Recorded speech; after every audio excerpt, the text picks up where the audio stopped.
കർക്കിടക മാസമാകുമ്പോൾ കേരളമെങ്ങും കേൾക്കുന്ന പേരുകളാണ് മരുന്ന് കഞ്ഞി, കർക്കിടക കഞ്ഞി എന്നതൊക്കെ. കർക്കിടക മാസം മഴയുടെയും പ്രളയത്തിൻ്റെയും പ്രകൃതി ക്ഷോഭങ്ങളുടെയും മാസം എന്നതിനേക്കാൾ ഉപരിയായി ചികിത്സാ തട്ടിപ്പിൻ്റെ ഒരു മാസം കൂടിയായി മാറുകയാണ്. എല്ലാ മാസവും പോലെ ഒരു മാസം മാത്രമാണ് ഈ കർക്കിടക മാസവും. വെയിലും മഴയും മഞ്ഞുമൊക്കെ കാലാവസ്ഥയിൽ പ്രകൃതിയിൽ വരുന്ന മാറ്റങ്ങൾ മാത്രമാണ്. എന്നാൽ കർക്കിടക മാസം എന്നത് ഏറ്റവും വലിയ അന്ധവിശ്വാസത്തിൻ്റെ ഒരു മാസമായി മാറുകയാണിപ്പോൾ. കർക്കിടക മാസത്തിലെ ചില ആധ്യാത്മിക പരിപാടികളാണ് രാമായണ മാസാചരണവും ഒപ്പം പ്രത്യേക പൂജാവിധിയുമൊക്കെ. അതൊക്കെ വിശ്വാസികൾക്ക് ചെയ്യാവുന്ന കാര്യമാണ്. മറ്റ് ദോഷങ്ങളൊന്നും അതിൽ ഇല്ലതാനും. ഇതിനൊപ്പം മാർക്കറ്റ് ചെയ്യപ്പെടുന്ന മറ്റൊന്നാണ് കർക്കിടക ചികിത്സയും കർക്കിടക കഞ്ഞിയും. നിങ്ങൾ ഓർക്കേണ്ട കാര്യം, ചികിത്സയ്ക്ക് വേണ്ടി പ്രത്യേകിച്ച് ഒരു മാസം കണ്ടെത്തേണ്ട ആവശ്യം ഒരു തരത്തിലും ഇല്ല എന്നതാണ്. കാരണം നമ്മുടെ അസുഖത്തിനാണ് ചികിത്സ ആവശ്യമായി വരുന്നത്. ഇല്ലാത്ത അസുഖത്തിന് മരുന്ന് കഴിക്കുക എന്നത് കർക്കിടകത്തിലായാലും മറ്റു മാസങ്ങളിലായാലും അതൊരു വിഡ്ഢിത്തം മാത്രമാണ്.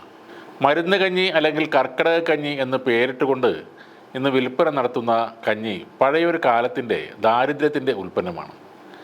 മഴയും പ്രകൃതിക്ഷോഭവും മറ്റ് കെടുതികളുമായി മല്ലിട്ട് വിശപ്പടക്കാൻ നന്നേ പാടുപെട്ടിരുന്ന സാധാരണ മനുഷ്യർ ക്ഷാമകാലമായതുകൊണ്ട് തന്നെ അരിയും ധാന്യങ്ങളും പലവ്യഞ്ജനങ്ങളും ലാഭിക്കാൻ അവക്കൊപ്പം പറമ്പിലെ ചെടികളും സസ്യങ്ങളുടെ ഇലകളും കൂടി ചേർത്ത് പാകം ചെയ്താണ് വിശപ്പടക്കിയിരുന്നത്. കൂടെ കഴിക്കാൻ രുചികരങ്ങളായ കറികളൊക്കെ ഉണ്ടാക്കാൻ സാമ്പത്തിക ശേഷി ഇല്ലാതിരുന്ന സമയത്ത് ഉണ്ടാക്കിയിരുന്ന ഈ കഞ്ഞിക്ക് പിന്നീട് ഒരു മാന്യത കിട്ടാൻ വേണ്ടി ആളുകൾ തന്നെ ചാർത്തി കൊടുത്ത ഒരു പേരാണ് ഈ ഔഷധക്കഞ്ഞി അല്ലെങ്കിൽ കർക്കിടക കഞ്ഞി എന്ന സ്ഥാനപ്പേര്.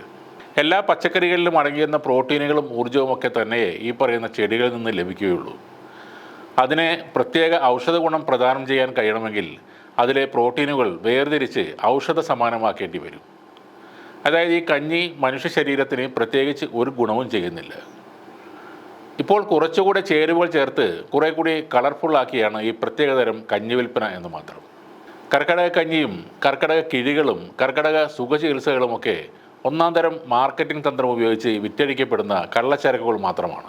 ഈ പച്ചിലക്കഞ്ഞിയും കുടിച്ച് ഏതെങ്കിലും എണ്ണയെടുത്ത് ദേഹത്ത് പുരട്ടി കുളിച്ചാലോ കഷായം കാച്ചി കുടിച്ചാലോ ഒരു അസുഖവും ഭേദമാകാനോ പ്രതിരോധിക്കുവാനോ കഴിയുകയില്ലെന്നും വേണ്ടാത്തത് വലിച്ചു കയറ്റിയാൽ വേറെ അസുഖങ്ങൾ ഉണ്ടാവും എന്ന സാമാന്യ ബുദ്ധിയാണ് ഈ തട്ടിപ്പിന് ഇരയാവുന്നവർക്ക് ആദ്യം ഉണ്ടാകേണ്ടത്. ചികിത്സാ രീതികൾ തീർച്ചയായും നിങ്ങൾക്ക് തീരുമാനിക്കാം. അലോപ്പതി ആയാലും ആയുർവേദമായാലും അത് അതിൻ്റെ ഡോക്ടർമാർ നിർദ്ദേശിക്കുന്ന പ്രകാരം തന്നെയാണ് മരുന്നുകൾ കഴിക്കേണ്ടത്. പകരം എന്തെങ്കിലും വയ്യായിക തോന്നുന്നവർ ഈ മരുന്ന് കഞ്ഞി വാങ്ങി കുടിക്കരുത്. പച്ചിലയും ധാന്യങ്ങളുമാണ്, വേറെ പ്രശ്നങ്ങൾ ഉണ്ടാകില്ല എന്ന് കരുതുന്നതും തെറ്റാണ്. ശരിയല്ലാത്ത രീതിയിൽ പലയിനം വസ്തുക്കൾ കൂടിച്ചേർന്ന ഒരു ആഹാരം നിങ്ങളിൽ രോഗം ഉണ്ടാക്കാനുള്ള സാധ്യതകളും വളരെ കൂടുതലാണ്.